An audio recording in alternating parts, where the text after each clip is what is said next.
Alors, vous avez remarqué qu'aujourd'hui, j'ai commencé ma présentation par quelque chose, je dirais, de différent. Et si vous vous rappelez bien, c'est avec ce même slide que j'ai clôturé la dernière conférence. Dire quand je l'ai passé, je me suis dit, tiens, je vais mettre cette image-là et peut-être ça va jouer favorablement pour moi. C'était à la fin de la conférence qui parlait de l'énergie vibratoire des personnes qui réussissent. Il parlait de la loi de l'attraction. Il me dit, tiens, pourquoi pas? Je vais utiliser cette carte joker pour les prochaines fois. Et sincèrement, à cette date-là, je ne savais pas quel serait l'avancement des choses dans le futur. Et voici que la loi de l'attraction m'a effectivement propulsée et aidée à être avec vous aujourd'hui et avec de belles surprises, alhamdoulilah. Alors, qu'est-ce qu'elle m'a attiré cette loi d'attraction? Premièrement, elle m'a drivé, ou bien elle m'a un petit peu menée vers la voie de taux vibratoire, des énergies humaines, à travers la présentation du professeur Salhi, que je remercie vivement. S'il est là, merci beaucoup, c'est Salhi. Elle m'a aussi drivé vers d'autres thématiques qui me parlent beaucoup, qui me sont très chères et pour lesquelles je suis aujourd'hui et pour lesquelles je me fixe aussi un grand challenge. Elle m'a attiré aussi, cette loi d'attraction, elle m'a attiré aussi aujourd'hui même une belle occasion, celle de la fête des mamans. Et quelle glorieuse fête des mamans à laquelle je suis tombée aujourd'hui. Justement, cette loi d'attraction m'a aussi ramenée aujourd'hui avec une thématique qui m'est propre à mes yeux, qui m'est aussi chère à mes yeux, pardon, et chère à mon cœur. C'est une thématique qui était assez challenging pour moi et pour laquelle j'ai bien dit à Souleymane, je vais me dépasser. C'est quelque chose pour laquelle je voulais m'attarder il y a longtemps et pour laquelle je procrastinais. À chaque jour, oui, aujourd'hui, oui, demain, par la suite, etc.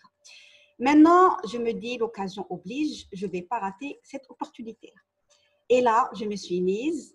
Et aujourd'hui, quand je vous ai dit, ça sera sur un autre registre, aujourd'hui, je vais vous inviter, si vous le voulez bien, à être avec moi dans ce parcours d'apprentissage. Je suis quelqu'un qui aime beaucoup la lecture, précisément les choses profondes, qui sont porteuses de sens, pardon. Et j'estime que cette thématique-là est vraiment porteuse de sens. Alors, je ne vous laisse pas trop dans le suspense. Je vous invite à être dans ce parcours d'apprentissage. Et comme l'a si bien dit notre cher diamant Mariam Ktani, aujourd'hui, je vais jouer le rôle d'apprenti sage. Alors, bienvenue avec moi dans ce nouveau rôle. Alors, qu'est-ce que ceci nous inspire, le blanc et le noir? Ces deux couleurs bipolaires, ces deux couleurs qui peut-être nous inspirent le yin et le yang. Je dirais, les Chinois sont forts là, bien sûr, et ces deux choses effectivement complémentaires qui sont utilisées pour analyser tout le cosmos et plusieurs phénomènes dans la vie. C'est oui et non. C'est oui parce qu'effectivement, c'est grandement inspiré de ce phénomène d'équilibre, de complémentarité entre le yin et le yang, mais c'est non parce que c'est autre chose. C'est tout simplement l'intitulé de mon bouquin Power and Force, Hidden Determinants of Human Behavior du docteur David Hawkins. C'est un best-seller publié en 17 langues. C'est un bouquin qui est très, je dirais, qui a beaucoup de valeur à mes yeux et pour lequel j'ai fait beaucoup d'investigations, beaucoup de recherches qu'aujourd'hui, je vais partager gracieusement avec vous. Alors, quand on parle de ce bouquin-là, il a été édité, revisité en plusieurs années, 2012, 2014, par la suite, et maintenant, effectivement, il existe en 17 langues à la date d'aujourd'hui. Aujourd'hui, même en arabe, c'est peut-être avec l'arabe, c'est beaucoup plus expressif quand on parle de quwwa muqabil ikrah, power, force, and pouvoir et force. Et c'est bien dit que par Walter Dyer, qui est un grand conférencier américain, grand auteur et conférencier américain, que c'est le plus important ouvrage qu'il a lu ces 10 dernières années. Il y a certainement une question qui trotte à votre esprit. Je vous réponds oui. je suis en train de promouvoir ce bouquin. Je suis en train de vous encourager vivement et de vous le recommander, de vous encourager vivement à le lire. Et d'ailleurs, je remercie la personne qui me l'a recommandé. Et si elle est à l'écoute maintenant, merci beaucoup.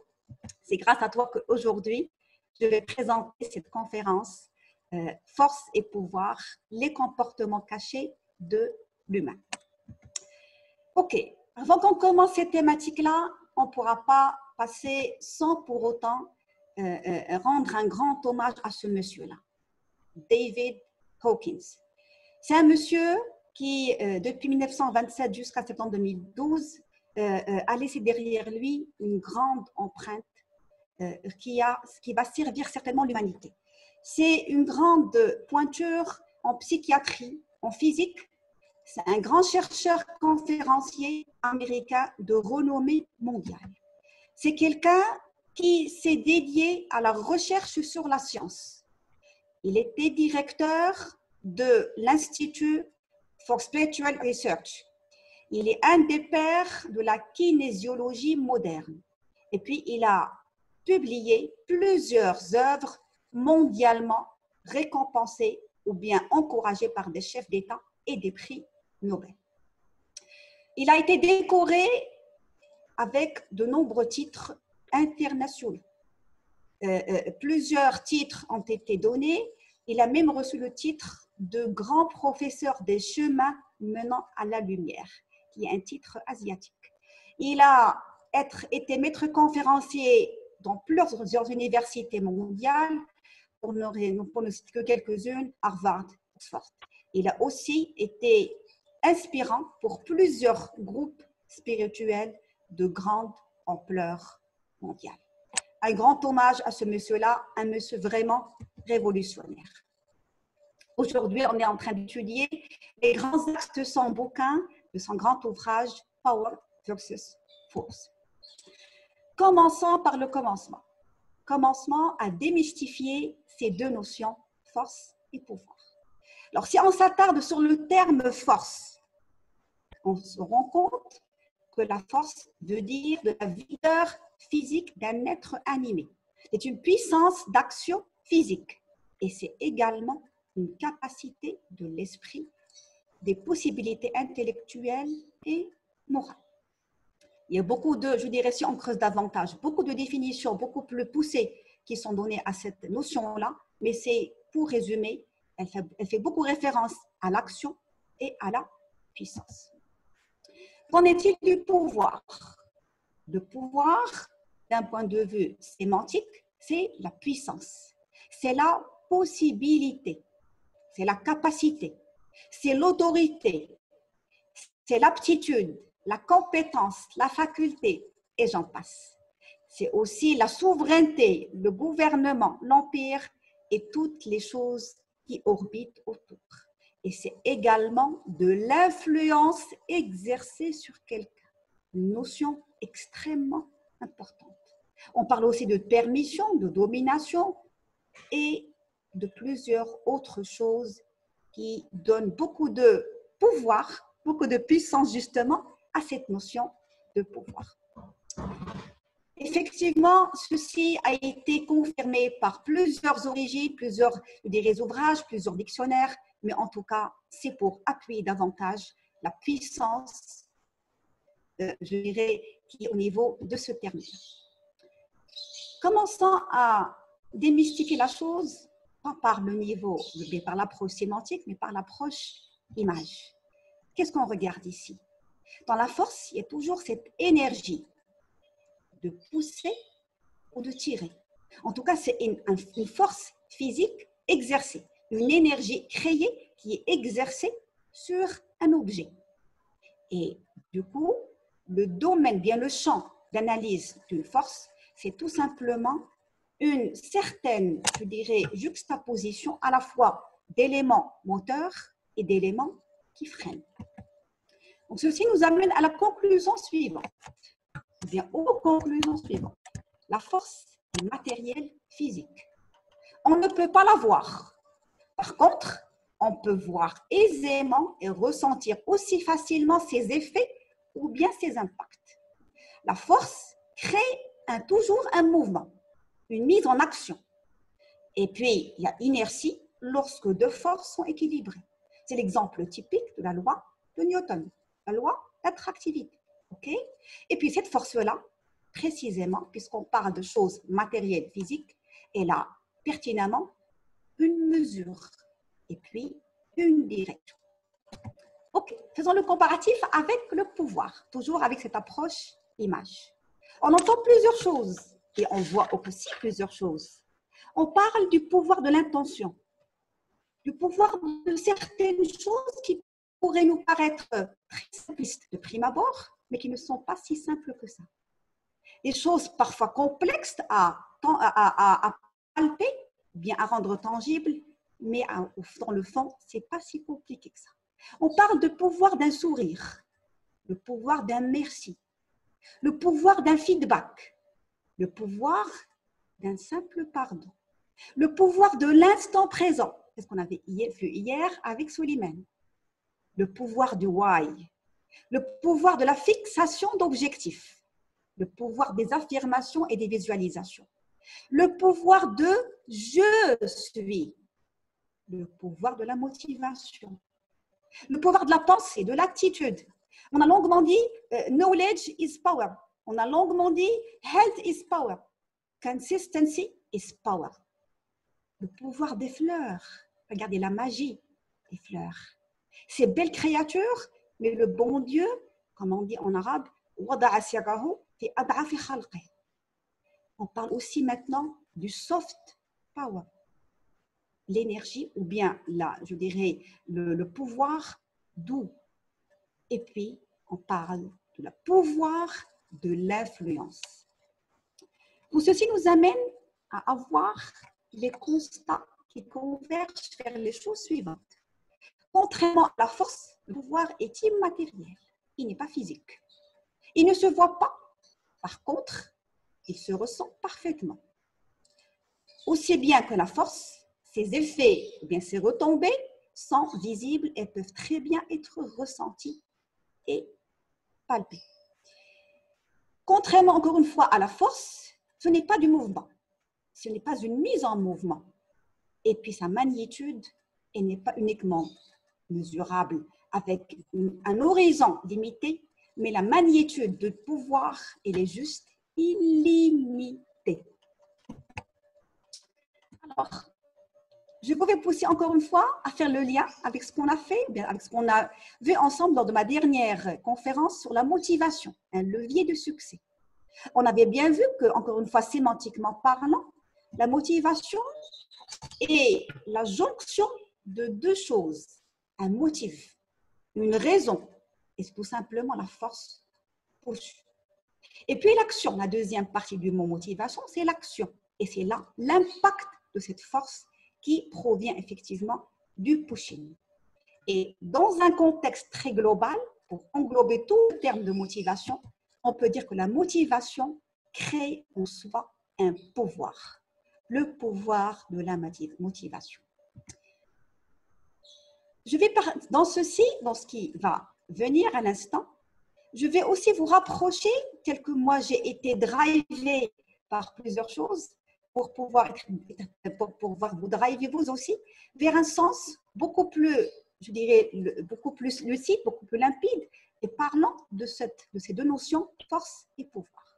Et là, je vais me référer à des citations qui ont été dites en la matière. Là, excusez-moi, j'ai pris je dirais la citation du dos du livre. Alors, et c'est effectivement un extrait je dirais, du préface de l'auteur. Il dit qu'on pense qu'en vivant par les forces que nous contrôlons, mais en réalité, on est gouverné par le pouvoir qui provient de plusieurs sources. C'est ce pouvoir-là sur ce pouvoir-là, on n'a aucun contrôle. C'est toujours Dr. Hawkins. D'autres citations. Lui revient par excellence. La force est limitée. Par contre, le pouvoir est illimité. La force divise et affaiblit. Par contre, le pouvoir unifie. Le pouvoir attire. Par contre, la force repousse. Le pouvoir sert les autres. Il est là au service des autres. Alors que la force, elle ne sert que elle-même. Une autre citation que j'ai trouvée également parlante. Vous avez du pouvoir au niveau, ou bien autour de votre esprit, pas à travers les situations ou bien les événements. Réalisez ceci et avec ceci, vous allez trouver la force. Marcus, cet empereur et philosophe romain. Et pour finir, encore l'art de la guerre, il revient avec les Chinois, maîtriser soi-même est le vrai pouvoir. Ça, effectivement, c'est des citations qui m'ont donné beaucoup plus de regard par rapport à ces deux notions, force et pouvoir. Encore plus profondément, j'ai pour vous une vidéo qui va encore une fois démystifier tout ceci. Alors, je ne vais pas le faire actionner d'ici. Alors, je vais par contre partir à la source. Et là, je vais partager avec vous avec un sous-titrage en français pour que tout le monde soit servi sans exception. Voilà. Un petit clin d'œil à la personne qui m'a aidé à faire ce sous-titrage. How can we define power? And how can we define force? So what are they? One can say that force is movement, where power is stillness. Gandhi was a man who defeated the British Empire without firing a shot or physically fighting. And that's an example of power over force. So the answer comes through communication, not through conflict. Communication is power, conflict is force. Another way to view this is by understanding a simple law of physics, such as force creates a counterforce. Every action has a reaction. If you throw a punch to a punching bag, you will immediately feel a response to your entire body. Power stands still. Gravity is an example of power. Gravity does not move, but its power moves everything within its area. The simple pen has a lot more power than a sword because its power comes from the mind. A monk who can break 20 bricks with just a single hit is another example of power. But his power doesn't come from his body, it comes from his mind as well. So again, power is that perfect alignment and stillness, where force is movement. Now, the big idea number 2 goes something like, to be or not to be is not a choice. One may decide to be this or that, but to be is simply the only fact there is. Human mind is like a computer connected to a giant database. And this database is the human conscious itself. So it's like I'm part of everyone and everyone is part of me. But what are we? We are simply a microcosm of energies mixed together into a sparkling cocktail. And your life is so important and meaningful, and your life is also so unimportant and unmeaningful. Like me now, I'm having this virtual conversation with you and I'm part of you. But if you respond to me, you will also become part of me. If I lose my memory tomorrow, will I be dead? The answer is no, because the idea still remains. It's connected. It's there. That's power. The universe has a single law, and that's economy. All serves a purpose. If you see a fly on your window, that fly can inspire you to invent the next flying machine or whatever, but also someone else can kill that fly and the little thing can serve as dinner for another animal. As I said, nothing is wasted. The giant database of human consciousness transcends both time and space, has no limitations, and it's simply there.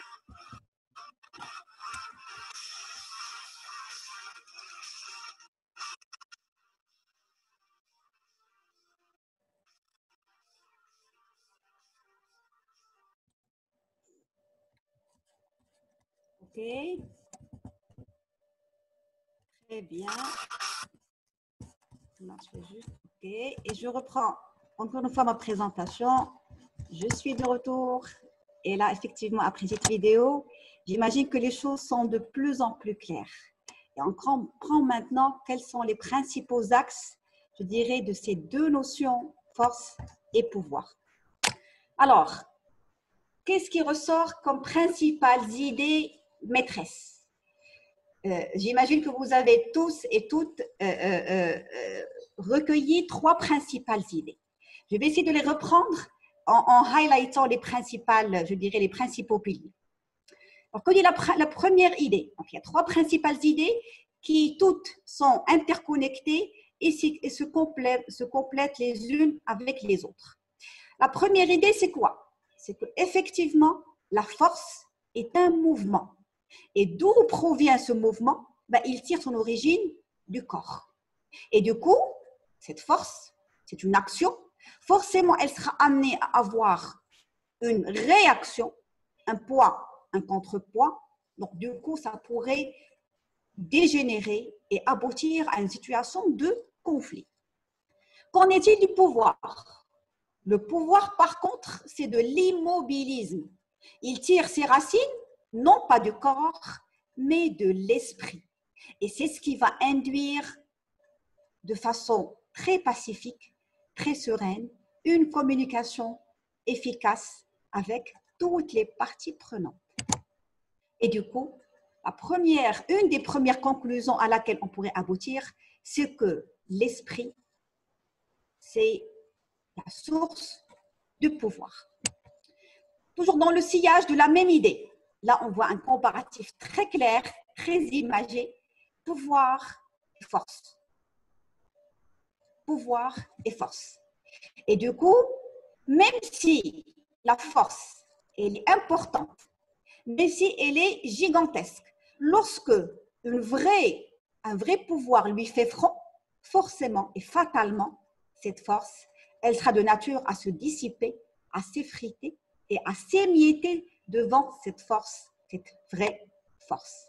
Et là, dès à présent, on commence à voir, ou bien à sentir, ou bien à palper, je dirais, la fragilité et la vulnérabilité de cette notion de force. Toujours dans la même idée, pouvoir et force, c'est ce que nous avons très bien vécu avec je dirais, l'expérience ou bien l'histoire de Randi. Un de ces grands meneurs, un de ces grands leaders, lui qui a fait, là, je dirais, qui a manifesté un côté pacifique devant toute l'armée indienne. Et lui qui a été effectivement un grand guide spirituel pour des millions de personnes avant qu'il ne soit assassiné en 1948. Et effectivement, lui, il était l'un des grands bâtisseurs de l'approche résistance non violente. C'est lui qui a effectivement mené le mouvement d'indépendance de l'Inde. Il y a plusieurs contextes, plusieurs histoires à raconter dans ce sens-là. La marche du sel en fait une très nette preuve. Il a été appelé père par plusieurs langues indiennes. Il a inspiré plusieurs personnes, non seulement en Inde, mais également dans le monde. Sa renommée, elle a dépassé toutes les frontières en matière de mouvement pacifique, de libération et de défense. Et puis, il a été nommé à plusieurs reprises au prix Nobel de la paix. Si je me rappelle bien, en 89, je pense que le prix Nobel a été décerné à une autre personne, mais je dirais, en honneur de Randi. C'est la première idée. Qu'en est-il de la deuxième idée?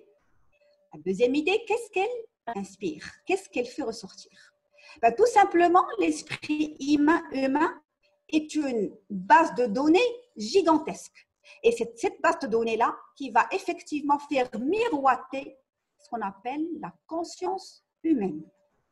Et du coup, qu'est-ce qu'on pourrait retenir à travers ceci? C'est que le pouvoir, ce n'est que le mix de plusieurs énergies fédératrices. Ces énergies-là qui tirent leurs origines, encore une fois, de l'esprit. Même si la personne meurt, même si Randi a disparu, même s'il n'est plus avec nous, son pouvoir, il s'est étalé dans le temps. Il a dépassé plusieurs frontières et maintenant, effectivement, son pouvoir, il est là, avec un impact qui a été maintenu sur toute cette période-là. Et encore, la pérennité, elle est encore au rendez-vous. Deuxième, toujours dans le cadre de la deuxième idée, plusieurs personnages pourraient être cités. Je ne vais pas toutes les citer, je ne pourrais pas prétendre à cette exhaustivité-là. Je ne vais citer que quelques-unes qui, effectivement, encore une fois, ont laissé leurs empreintes claires et nettes. Mère Teresa, cette catholique qui a été le symbole de la bonté, le symbole de l'altruisme et le symbole de la justice sociale. Plusieurs actions ont été effectivement entreprise par cette grande dame. Un prix Nobel a été décerné en 1979. Un autre leader, toujours qui s'inscrit dans le sillage de la deuxième idée, Nelson Mandela, ancien président de la République de l'Afrique du Sud, pendant 5 ans. Il a été effectivement le pionnier de la lutte contre la ségrégation raciale, l'oppression et la pauvreté au niveau de l'Afrique du Sud. Il a subi plusieurs épreuves inhumaines, dont un emprisonnement qui a duré 27 ans, 6 mois et 6 jours exactement. Entre parenthèses, je viens de découvrir aujourd'hui qu'il a la même date de naissance que moi-même. Alors, il a été aussi pionnier du pouvoir du dialogue et de la réconciliation. Et ceci a été couronné par un prix Nobel de la paix en 1993. J'ai tâché à ce que je partage avec vous, je dirais, un propos, ou bien un propos cité par Fidel Castro lors de la visite de Nelson Mandela. Qu'est-ce qu'il disait? Nelson Mandela est connu et de plus admiré et chéri par des millions innombrables de personnes dans le monde entier. Signé Fidel Castro. Et là, qu'est-ce qu'on entend par tout ça? Dans le cadre de cette deuxième idée, le pouvoir, c'est de l'inspiration. Il y a beaucoup d'autres leaders. Je ne pourrais pas passer, je dirais, rapidement sans pour autant citer les prophètes, sans pour autant citer tous les messagers du bon Dieu qui, effectivement, ont eu un rôle plus qu'important, plus que capital au service de l'humanité et au service de message de Dieu. Notre prophète, Sayyidina Muhammad sallallahu alayhi wa sallam, effectivement, en est l'exemple le plus parfait. Toujours cette deuxième idée, qu'est-ce qu'elle dit? Elle dit qu'au lieu qu'on s'attarde à des choses, à des forces qui inspirent ou bien qui font référence à la carotte, au bâton, ou bien à d'autres formes de manipulation, de dissuasion malsaine ou à d'autres pratiques, forcément on est là à instaurer un pouvoir qui provient de l'attitude. Encore l'attitude, elle est là et elle revient par excellence. Et cette attitude-là, ce côté amour, il revient pour interpeller le subconscient. Et effectivement, ce subconscient, cette boîte, cette magie, ce cadeau divin est effectivement le plus touché, le plus interpellé quand quelque chose va bien ou bien ne va pas bien. Et du coup, quand elle va bien pour le corps et puis quand elle affecte le corps, forcément, c'est ressenti par le cœur. Et quand ça touche le cœur, quand ça touche le siège de l'émotion, forcément, le pouvoir, il est là, l'influence, il est là, l'impact, il est bel et bien présent. Je finis par la troisième idée. Que dit la troisième idée? L'univers, tout simplement, est guidé par une loi. C'est la loi de l'économie, dans le sillage de laquelle tout sert quoi? Tout sert un objectif. Toutes les choses qui sont entreprises sont orientées vers un résultat escompté. Du coup, qu'on parle de Nelson Mandela, qu'on parle de Gandhi, qu'on parle de Sayyidina Muhammad sallallahu alayhi wa sallam, qu'on parle de tous les leaders, de tous les inspirants, de toutes les personnes quand ils étaient dotées de pouvoir, mais elles ont toutes été là parce qu'elles avaient un objectif derrière. Cette inspiration, cette fédération, cet impact créé. Et du coup, elles ont instauré un pouvoir qui n'est rien d'autre qu'une inspiration pluricontextuelle, pérenne, éternelle. Tous ces leaders dont j'ai parlé sont éteints. Et du coup, leur impact, leur esprit, leurs inspirations sont toujours présentes au-delà du temps, au-delà de l'espace. Et du coup, le pouvoir, c'est le fait de transcender le temps et l'espace. Les idées sont là, ces énergies sont toujours présentes et du coup, leur impact continue à courir, continue à faire effectivement les retombées positives recherchées. Et là, je parle du pouvoir, bien sûr, avec tout le sens positif que pourrait englober ce terme-là.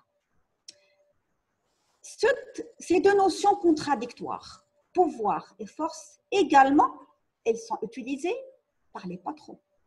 Elles sont également utilisées par des personnes qui veulent aspirer ou bien qui veulent prétendre être leaders. Ce qu'il y a à savoir, c'est que le pouvoir, c'est une caractéristique de leader et rien d'autre que les leaders. Pourquoi? Parce que les leaders, à travers le pouvoir, ils font appel à la loyauté. Ils font appel à cette puissance à travers laquelle ils font propager leur impact positif, ils valorisent, ils prennent considération de l'humain avec toutes ses caractéristiques émotionnelles, cérébrales et autres, et c'est à travers ceci qu'ils arrivent à atteindre les cœurs. Et c'est eux aussi qui arrivent je dirais, à atteindre cette fédération vers la vision commune recherchée. De l'autre côté, nous avons ceux qui exercent une force. Cette autorité qui, parfois, n'est même pas légitimement justifiée, ni par le comportement, ni par le statut, ni par nulle autre chose par ailleurs. Et du coup, ils ne font que jouer ce rôle d'imposteur en employant la motivation par la peur. Et avec ceci, ils sont loin d'être des personnes qui agissent dans le sens ou bien dans le sillage du pouvoir. C'est uniquement la force qui les anime et ce n'est pas pour autant qu'ils sont des leaders. Très bien. Je suis toujours en train de défiler petit à petit toutes les attractions que j'ai pu découvrir et pour lesquelles je me suis laissée faire surprendre positivement. Quand on parle du bouquin de Dr. Hawkins, il n'y a pas uniquement que la force et le pouvoir. On a bien senti à travers les choses qu'on a parcouru ensemble, cet apprentissage, bien ce parcours auquel je vous ai invité, à voir plusieurs choses qui se sont déroulées en douce au fil de l'eau. Maintenant, la deuxième partie, qu'on n'a pas encore vu et qu'on n'a pas encore révélé, c'est ce comportement caché. Voilà. Et ces comportements cachés, c'est rien d'autre. Et là, je vous enlève le suspense. Ce sont ce qu'on appelle les niveaux de conscience de l'humain. On a été bien servi, commençons par Dr. Salhi, les énergies ou bien les taux vibratoires. Et là, on voit un autre niveau qui est également lié à cette énergie du pouvoir, à savoir les niveaux de conscience. Encore une fois, gentlemen, fasten your belt. S'il vous plaît, mesdames et messieurs, soyez les bienvenus à bord. Si vous permettez d'attacher vos ceintures, il y aura quelques petites zones de turbulence. Restez toujours avec nous. Alors, ce pouvoir-là, on parle de niveau de conscience humaine. Et là, il y a cette principale carte de conscience qui a été évoquée par le docteur Hawkins. En quoi consiste cette carte de conscience? Ben, tout simplement, c'est un tableau évolutif, un tableau chiffré, un tableau qui suit une certaine progression, une certaine évolution, et qui est étalé sur plusieurs niveaux de conscience. Des niveaux qui commencent par 0, 20, et qui arrivent à 1000. Il n'y a pas d'unité de valeur pour ça, pas d'unité de mesure. Dr. Hawkins, il a mis en place cette approche révolutionnaire et du coup, peut-être on va l'appeler niveau de conscience, Dr. Hawkins, tout simplement. Alors, en quoi est-ce qu'elle consiste, cette théorie révolutionnaire du Dr. Hawkins et qui va nous donner plus de clarté sur cette carte de conscience? Ben, tout simplement, elle consiste à ce que l'on puisse mesurer précisément le niveau d'élévation de conscience de n'importe quel être humain. Bien sûr, le docteur Hawkins était un des pionniers, il était considéré par le père moderne de la kinésiologie, et puis forcément, c'est ces mesures-là, elles ne pourraient être validées que par les résultats de tests kinésiologiques. Ceci nous amène à dire la chose suivante. La carte de conscience, finalement, c'est une classification des niveaux de conscience humains de 20 à 1000. Je ne vous laisse pas vous prendre par le suspense, je vous dévoile cette carte-là. Eh bien, cette échelle de conscience du docteur Hawkins. Alors, quand vous le voyez bien sur votre écran, il y a plusieurs niveaux de confiance. Et on se rend compte que si on commence à partir du bas de ce tableau-là, on est à un niveau de conscience le moins élevé, qui est de 20, et qui est relatif à la honte. La honte qui est finalement l'émotion la pire qui puisse exister. On croyait que la colère était une des émotions les plus négatives, mais contrairement à ce que l'on croyait, il s'avère que la honte est la pire, je dis bien la pire des émotions. Et là, qu'est-ce qu'on regarde? Ou bien, qu'est-ce qui ressort à travers ce tableau? C'est que la première colonne, elle fait référence à des émotions. Donc, le niveau de conscience, il est en parfaite et intime adéquation avec les émotions que ressent l'être humain. Et bien sûr, qui dit émotion, on l'a très bien vu dans la conférence de notre professeur Salhi, quand il a parlé des énergies vibratoires, les émotions, c'est elles qui conditionnent effectivement plusieurs éléments intégrants, mais qui font partie intégrante de la composition de notre taux vibratoire. Alors, suivons méthodiquement ce tableau-là, après le niveau, qui est en fait, je dirais, comment dirais-je, les émotions, il y a par la suite l'unité ou bien la mesure de cette échelle de conscience. Au bas du tableau, on commence par 20 et ça correspond à l'émotion, la honte. En montant progressivement et en arrivant jusqu'au sommet du tableau, on se rend compte que ça arrive à 700 ou bien à 1000, qui est un niveau d'illumination. Et je ne vous cache pas que c'est un niveau qui est uniquement et exclusivement dédié aux prophètes. Alors, on a parlé d'émotions. Mais on ne va pas s'arrêter là. La troisième colonne du tableau, qu'est-ce qu'elle nous montre? Qu'est-ce qu'elle nous révèle davantage? Comment se manifestent les émotions ou bien les états, ou bien le niveau de conscience desquels on a parlé lors de la première colonne. On prend par exemple la culpabilité. Il y a une échelle de conscience de 30 en bas du tableau. Elle fait appel à l'état d'auto-récrimination. Et c'est un processus, quatrième colonne du tableau, c'est un processus destructif de l'humain. Cet humain-là qui est dans ce niveau, dans cette échelle de conscience, comment il voit la vie? Il voit la vie avec un regard malveillant. Montons un petit peu, disons, à la peur. Le niveau peur, toujours en rouge, moins rougeâtre au niveau de la peur, il y a un niveau d'échelle de conscience 100. Par quoi il se manifeste? Par l'angoisse, par la terreur. Et la personne qui est dans ce mode-là, dans cette échelle de conscience, c'est une personne qui trouve le retrait comme refuge. Et il voit la vie effrayante.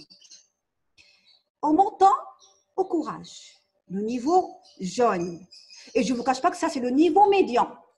C'est le niveau à partir duquel on va commencer à émerger, on va commencer à générer des émotions constructives.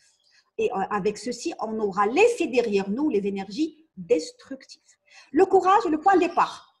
Ça commence à 200 comme échelle de conscience. Et la personne qui est dans ce courage-là, sur ce seuil-là, c'est une personne qui est dans un état d'ouverture. Elle est déterminée, ou bien elle a enclenché un processus de détermination. Et du coup, vivable est le caractère à la vie, tel que c'est regardé au vu à travers les yeux de quelqu'un qui est à ce niveau de conscience, courage. En montant petit à petit, je vais peut-être partir à l'acceptation, le niveau acceptation, avec échelle de conscience 350. On est dans une émotion, état de pardon. Et là, on est en train d'élargir, processus d'élargissement. Et tout simplement, la vie pour nous, elle est perçue avec un regard harmonieux. Je remonte plus haut, la joie. L'amour, avant la joie, je parlerai de l'amour inconditionnel. C'est un niveau d'énergie qui est comme élevé. Et les personnes qui sont arrivées à ce niveau de conscience, elles sont arrivées à un niveau qui est extrêmement capital. Pourquoi? Parce qu'à ce niveau-là, ça se maintient. Et la personne trouve refuge chez elle-même. Et elle inspire, ou bien elle vit un état d'inspiration. Elle inspire autrui, elle attire autrui, elle fédère le troupe. Et c'est un processus de pureté dans laquelle elle est en train de vivre. Bien sûr, la vie, elle est regardée avec un sentiment, avec un regard de bénéfice. La vie est un cadeau. La vie est profitable. La vie est pleine d'opportunités. La vie est bénéfique pour soi, pour son environnement le plus restreint et même pour l'environnement le plus large. Et je remonte progressivement jusqu'à ce que j'arrive à la paix, 600 comme échelle de conscience et à l'extrême de cette échelle de conscience d'après le Dr Hawkins, qui est l'illumination et c'est uniquement, je dirais, dédié aux prophètes. C'est une conscience pure comme process et l'émotion par rapport à ça ne pourrait pas être descriptible et tout simplement la vie avec toute sa grandeur, toute son ampleur et voilà, je trouve même pas les mots pour effectivement illustrer ceci. Alors, pour résumer, le niveau 200 est le niveau pivot qui va diviser cette échelle de conscience en deux zones. La première zone est la zone qui est pour laquelle les niveaux de conscience inférieurs à 200. Et c'est des niveaux qui sont destructeurs de la vie. Attention, attention aux personnes ou bien aux personnes qui sont drivées ou bien qui trouvent le refuge dans ces zones-là. Au-delà de 200, on retrouve un niveau, bien des niveaux qui sont supérieurs à 200 et c'est là où va commencer à émerger toutes les expressions constructives du pouvoir. Autrement dit, on ne parlera pas du pouvoir avant 200. Tout ce qui est inférieur à 200, c'est de la force. Tout ce qui est 200 et supérieur, c'est des choses, c'est des aspects qui sont de plus en plus rapprochés du pouvoir. Et du coup, le courage, c'est ce fil séparateur entre les deux zones, force et pouvoir. Encore une fois, allons plus dans le détail de quoi on se rend compte, 2 secondes si vous permettez. Voilà. Oups.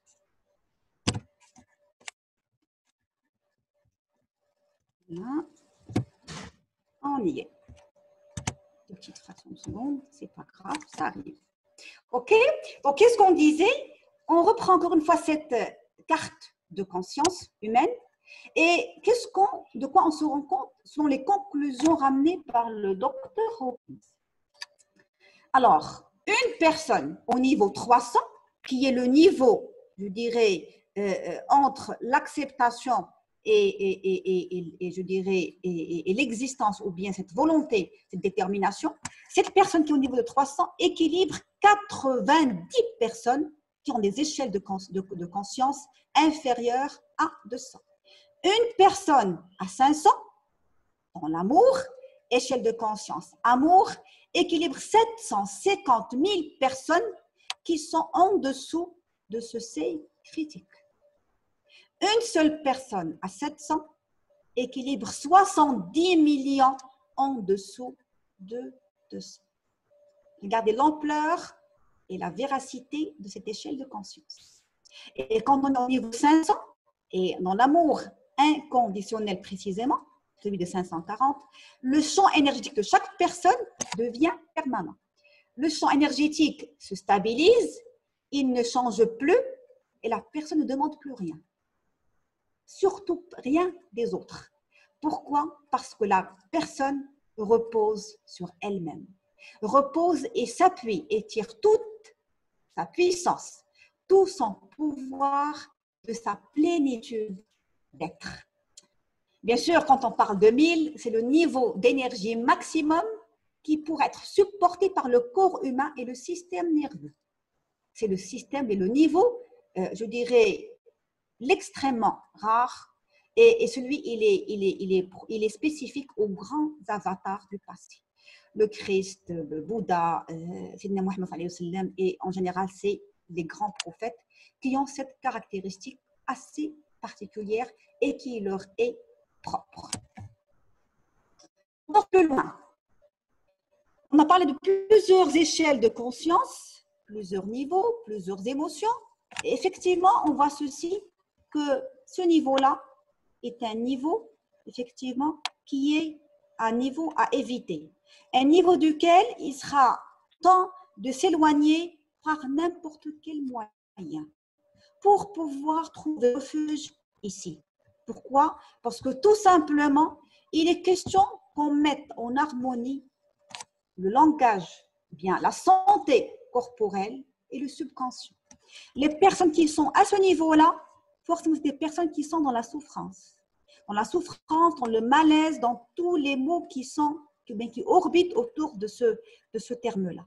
Les personnes qui sont là, en dessous, la partie expanded, c'est des personnes qui ont des niveaux de conscience plus élevés, forcément qui sont loin de la souffrance, et puis forcément qui, je dirais, tendent ou bien sont drivés par des choses les plus illuminantes possibles. Pourquoi? Parce qu'il y a un équilibre entre la santé physique, le subconscient. Et forcément, c'est ce qui va permettre de s'élever vers un super conscient avec des niveaux d'élévation supérieurs. La bonne nouvelle, c'est que ceci, c'est possible. L'élévation, c'est une courbe d'ascension au niveau des échelles de conscience qui est tout à fait possible. Un petit clin d'œil à Latefa, rien n'est irréversible. La bonne nouvelle, c'est que tout est matière à être réparé, à être ajusté par le travail qu'il faut derrière. Encore une fois, une juxtaposition entre les niveaux de conscience pour faire le lien entre, premièrement, les zones de force et les zones de pouvoir. Donc, comme on a dit, le courage est ce pivot, ce fil séparateur. Au-delà, on parlera de pouvoir. Mais attention, regardez ici. Alors, là, ici, on parle de bonheur et de productivité. C'est les niveaux qui partent du courage jusqu'à l'acceptation. OK? Autrement dit, quand on parle d'échelle de conscience, on est entre 200 et 350. Dans ce niveau-là, les personnes qui sont à ce niveau-là sont des personnes qui sont heureuses et qui sont productrices. Pardon, voilà, on peut dire productrices aussi. Productrices, heureuses et également productives. Pourquoi? Parce qu'elles se sont prémunies de l'impact de la peur. La peur qui va, par contre, hanter toutes les personnes qui sont là, en dessous. Hyperactivité, 125 jusqu'à 175, ou bien zone d'inertie, zone d'inaction. Et là, on parle d'émotion qui va de la honte, 20, jusqu'à la peur avec une échelle de conscience de 100. Donc, commençons par le courage. C'est cette première fenêtre, cette première clé qui va nous ouvrir la porte du bonheur et effectivement de la productivité. Pour pouvoir se tracer, encore une fois, cette courbe d'ascension au profit de niveaux de conscience encore plus élevés. Alors, on se pose la question, qu'en est-il de la Terre, notre globe? Dr. Hawkins, avant qu'il ne s'éteigne, nous a fait part de sa dernière évaluation. Donc, qu'est-ce qu'il disait? Il a estimé clairement que le niveau de conscience terrestre, il dépasse 200. Ça, c'est une bonne nouvelle en soi. Il est exactement à 209 en 2002. Et que ce niveau de conscience, il est appelé à croître avec le temps.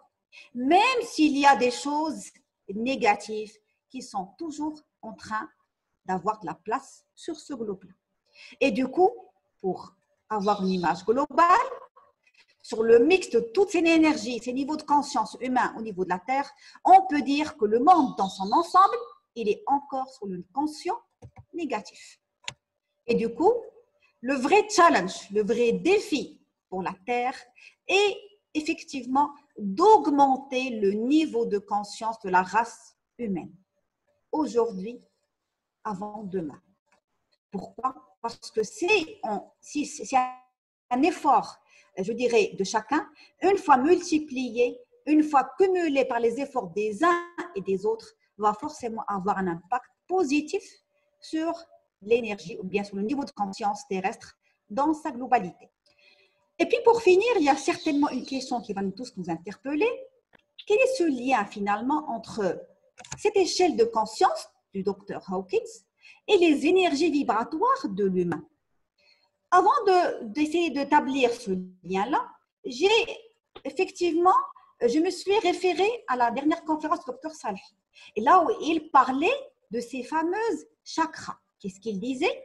L'énergie au sol est absorbée dans notre corps par les centres ou roues d'énergie appelés chakras. Alors, par la suite, cette énergie est distribuée au corps d'aura humaine et à chaque cellule du corps. Donc, ces chakras-là, ces roues d'énergie, c'est ce qui génère autour de chaque personne une certaine aura. OK? Alors, on avait bien vu la dernière fois qu'il y avait plusieurs chakras. 3, 4, 5, 6, voilà, 7 chakras exactement. Et du coup, chaque chakra faisait référence à un certain organe et puis avait une certaine, je dirais, appellation. Et forcément, elle avait une certaine, je dirais, couleur. Alors, l'exercice que j'avais fait, effectivement, de dresser une certaine correspondance entre ces 7 chakras et les échelles de conscience du Dr. Hawkins. Il s'avère qu'il y a bel et bien une parfaite correspondance, un parfait lien qui est là sans équivoque.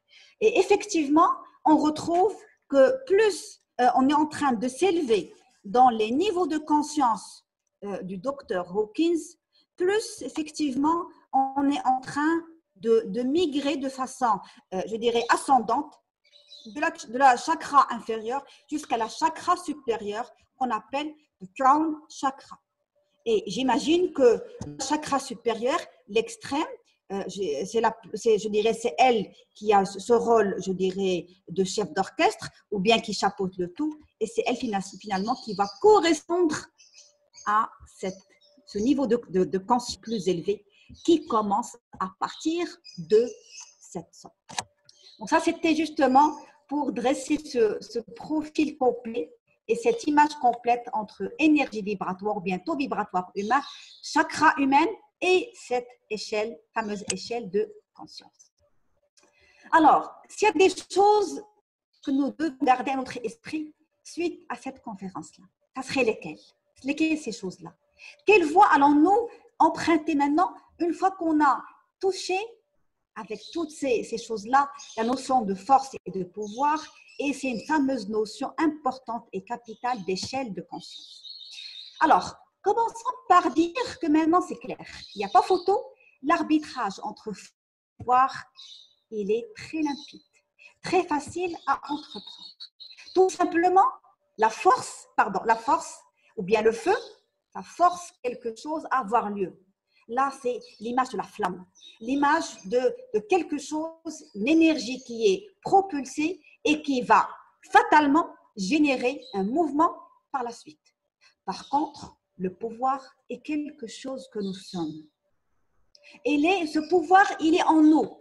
Pour certaines personnes, c'est inné, avec certaines caractéristiques génétiques qui sont bel et bien transmises, mais pour d'autres, c'est des choses qui se développent, des choses qui se travaillent et des choses pour lesquelles il y a de la persévérance, il y a beaucoup d'énergie, de travail dans ce sens-là.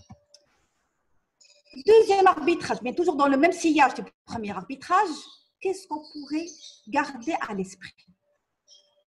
Il faudra fatalement ne pas passer sa vie à essayer de survivre. La vie est plus profitable que cela. La vie est plus magnifique que cela, je dirais. La vie, forcément, elle mérite. Ça vaut le détour de passer tous les jours de cette vie-là à prospérer. Aspirer le pouvoir, c'est quelque chose, c'est plus un luxe maintenant. Au contraire, c'est des choses qui est fortement recommandées, fortement, je dirais, on pousse fortement à ce genre, je dirais, d'attitude, encore une fois, aspirer au pouvoir et ne pas rester cloisonné ou bien emprisonné par les pratiques de force. qui ont un effet éphémère et parfois qui sont très, je dirais, très mal vus. Et du coup, l'idée est d'emprunter une échelle d'élévation en matière de conscience. Encore une fois, c'est faisable, ça se travaille, on peut le faire. L'idée est de décider d'emprunter cette voie d'ascension vers l'élévation que tout le monde mérite, que tout un chacun, tout être humain mérite bel et bien. L'idée est de faire la chose suivante. Il faudra que les décisions de tous les jours viennent d'un niveau de conscience plus élevé. Chasser les peurs, chasser les appréhensions, chasser les choses qui vous tourmentent ou bien qui tirent vers le bas. Déjà, pour commencer, optez pour un courage. Osez. Et c'est avec ce courage-là, bien ce niveau de conscience minimum déjà, qu'on pourrait effectivement en avoir ou bien arriver au niveau de conscience dont a parlé Nelson Mandela en disant la citation suivante. Le pouvoir, cette force tranquille, celle de Gandhi, celle des prophètes, qui n'avaient nullement abouti ou bien utilisé les forces de l'armée. Nelson Mandela a bien dit, il faudrait que votre choix reflète vos espoirs, pas vos peurs. Espérez de bonnes choses. Ouvrez-vous au futur lumineux. Éclairez vous-même votre voie. Et avec cette voie éclairée, forcément, les peurs vont se dissiper et vont parfaitement s'évaporer. Quand on parle de force et de pouvoir, et effectivement, je vais encore me rabattre sur les propos de David Hawkins, le plaisir d'exister, effectivement, et d'être dans une ascension vers les niveaux de conscience les plus élevés, effectivement, ça vient de la personne elle-même. Et effectivement, c'est l'essence de chaque existence, c'est le fait de s'élever jour après jour dans ces niveaux de conscience.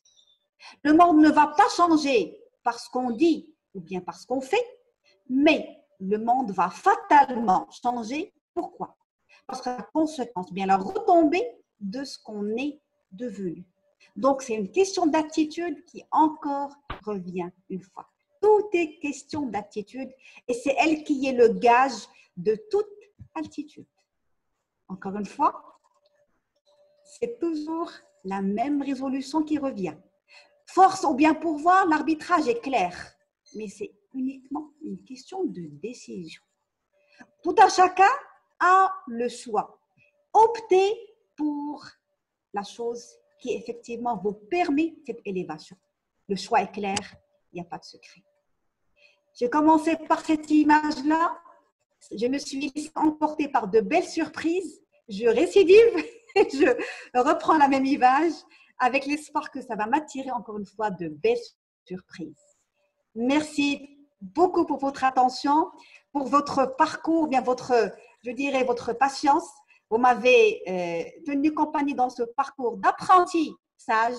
Merci beaucoup et j'ouvre le bal à l'enrichissement mutuel avec vos précieux débats. Merci beaucoup encore une fois.